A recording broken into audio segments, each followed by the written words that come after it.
So good morning, and thank you for coming to the first breakout. I don't think we've ever been first before. Usually I'm on Friday, and I've been not sleeping the entire week, and it's just like a horrible experience. It's like, okay, wake up, wake up. Anyway, so what we're going to talk about today is how you go about making decisions about the tools and technologies that you want to bring into your organization, mostly from the perspective of there's just so much out there, and you can't do everything. And so we have three speakers here today: Jill Treby from the International Association for the Study of Pain, Daniel Griffin from Duke University Press, and Paul G. from the American Medical Association.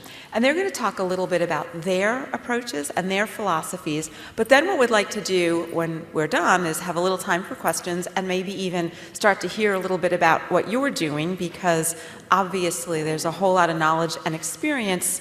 And I would dare say, with nothing against our panelists, there's probably more knowledge and experience in total, in the audience. So we'll try to kind of collaborate a little bit. But without further ado, we're going to start with Jill Treby.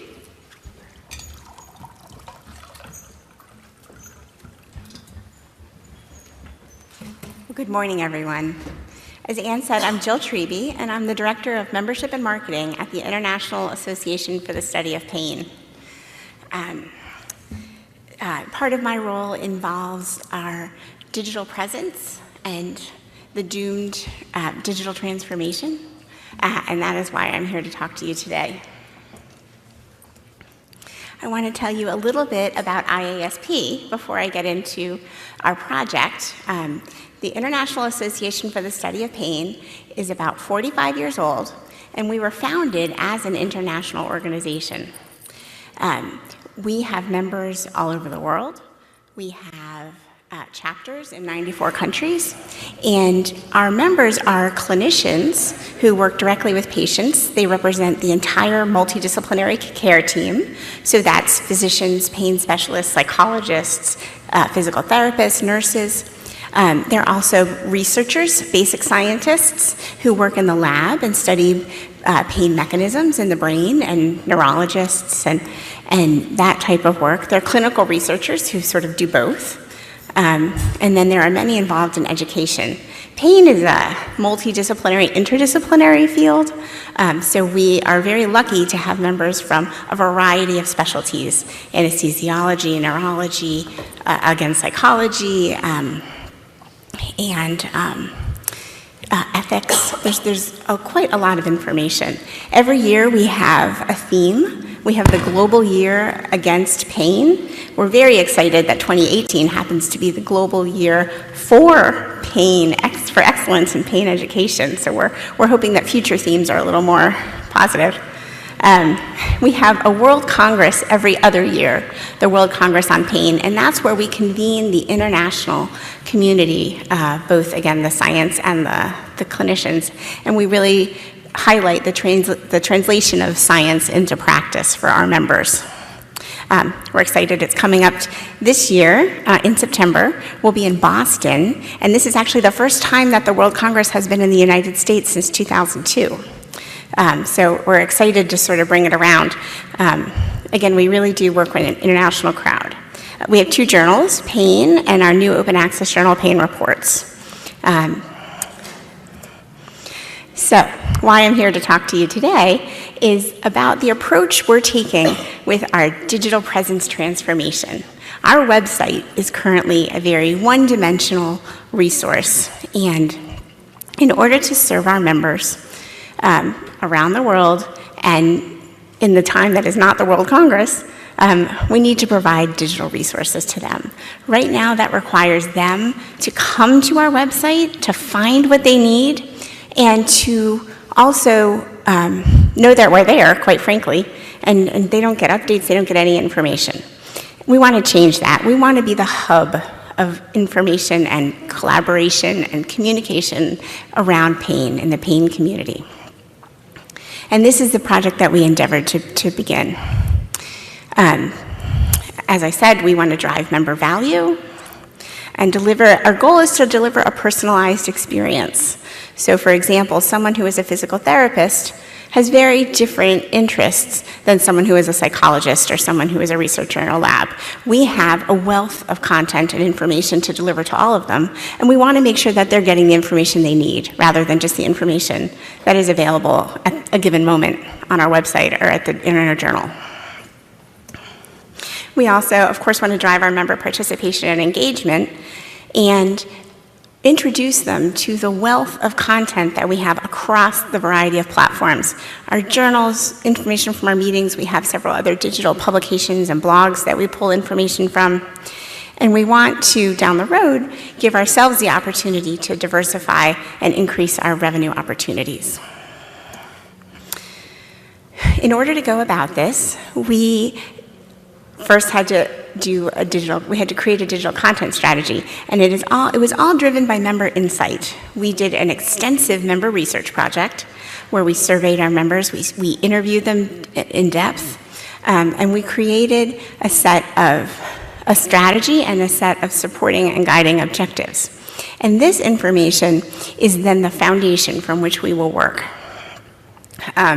So our digital content strategy, as it says, it considers all of our audience interactions across the organization from a variety of perspectives. And it applies our digital strategy to our content by helping to clarify how people are going to interact with the information and what projects, and guiding our resource allocation for future projects. We also developed a set of content-specific objectives once we had our digital strategy in place. And these, for IASP, are helping us to define and refine the way that we approach the delivery of our content. A data-driven approach to identifying customer needs and behaviors. Again, we started with member insights. We continue to research and monitor our analytics, and ongoing, we'll continue to interact with our members in a very research-based way and feedback-heavy. Manage our content portfolio in line with our objectives. Identify and optimize channels for distribution and user engagement.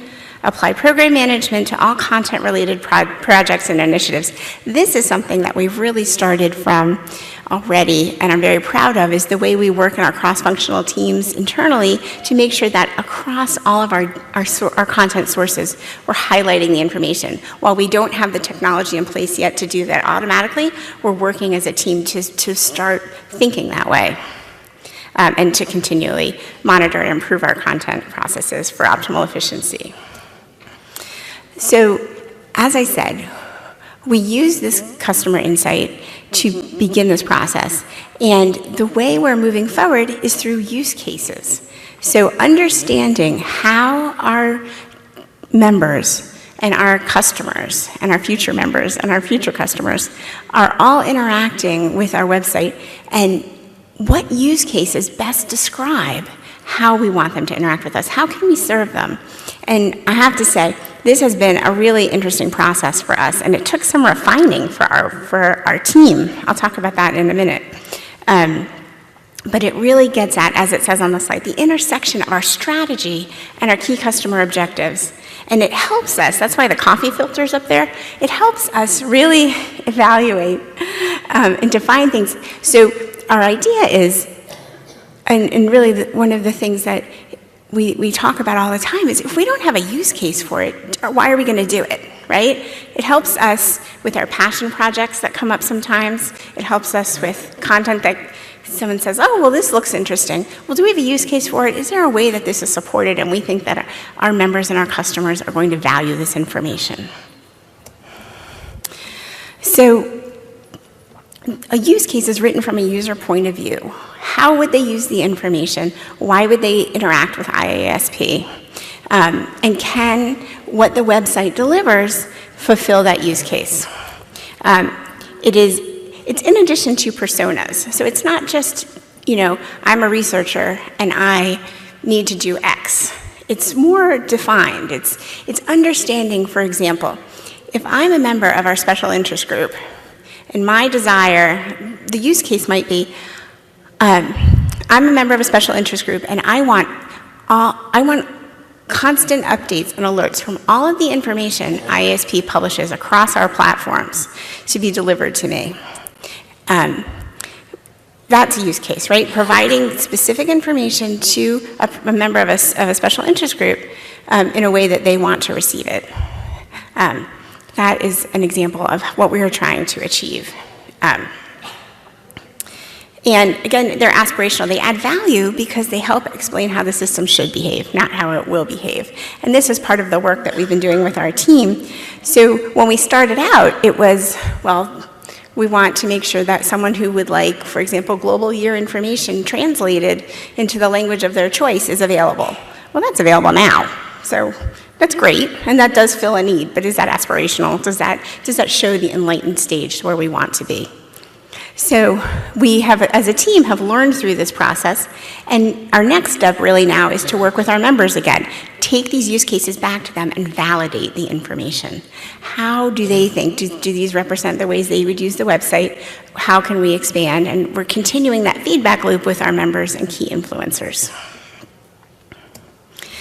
This is a snapshot that I'm sure you can't read, but what it does is it represents our whole digital strategy implementation project. And at the very top in the dark green is a set of portfolios, which is the way we're managing the whole project. We have a use case portfolio, we have a content portfolio, a technology portfolio, a data portfolio, and a project portfolio overall.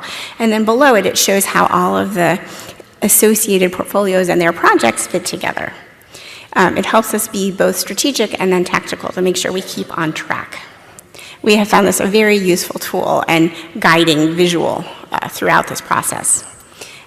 So right now, we're working on our content and our use case portfolios, and we're ramping up to our technology portfolios. So how this is relevant to the conversation we're having today is how learning through our use cases then helps us to choose the right tools. Once we are able to validate the use cases and how we want the website to interact, we're then able to make better decisions about the technology we're going to invest in.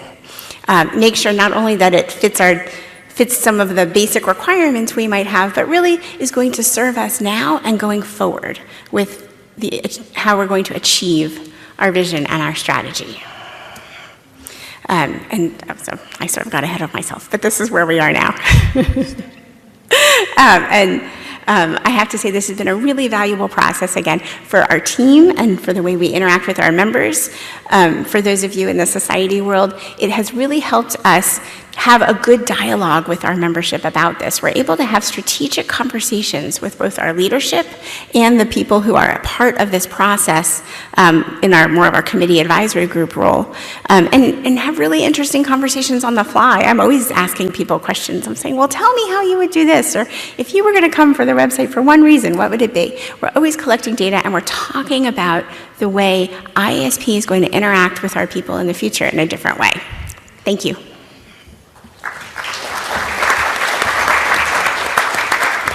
So we'll hold questions until everyone's done, but I just want to highlight, so this one strategy that Jill spoke about was how to get the user into these decisions and how to make sure you're picking the right tools, is fundamental, but it's to have a strategy, to have a portfolio of use cases and these other portfolios that fit together, and when the new big flashy thing comes along, to say, well, what is it doing to advance the use cases that we consider the highest priorities in our organization? And if the answer is nothing, the second question is there a gap in the use cases that we have within the organization? And if the answer to that is no, then it's pretty easy to move on. So now Daniel's going to go through a couple of different approaches.